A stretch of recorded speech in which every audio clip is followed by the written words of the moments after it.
চলো আজ তোমাদের সাথে শেয়ার করে নিই পুদিনা চিকেনের রেসিপি। তো এখানে প্রথমেই লাগছে পুদিনা পাতা, তবে পুদিনা পাতা খুব বেশি পরিমাণ লাগবে না, ওই 500 গ্রাম চিকেনের জন্য 10 থেকে 12টা পুদিনা পাতা হলেই হবে। আর এরপর লাগবে ধনে পাতা, তো এখানে বেশ খানিকটা পরিমাণ ধনে পাতা আমি তুলে নিচ্ছি আর মিক্সিতে ধনে পাতা, পুদিনা পাতা আর কাঁচা লঙ্কা একসাথে বেটে রেখে দিচ্ছি।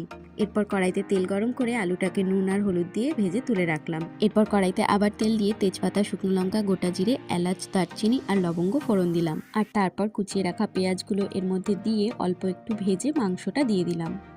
মাংসটা আগে থেকেই অল্প নুন, হলুদ আর সর্ষের তেল দিয়ে ম্যারিনেট করা ছিল।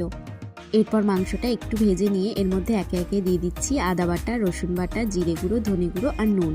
সমস্ত মশলাগুলো দিয়ে একদম কম আঁচে বেশ অনেকক্ষণ সময় নিয়ে ভালো করে কষিয়ে নেব। মাংসটাতে আলাদা করে জল দেব না, তাই একদম অল্প আঁচে আস্তে আস্তে অনেকক্ষণ সময় নিয়ে কষাতে হবে যেন মাংসটা সেদ্ধ হয়ে যায়। মাংসটা যখন প্রায় সেদ্ধ হয়ে আসবে তখন এর মধ্যে আমি দিয়ে দিচ্ছি ফেটিয়ে রাখা টক দই, আর ওই বাটিটাই ধুয়ে অল্প একটু জল দিয়ে দিয়েছিলাম।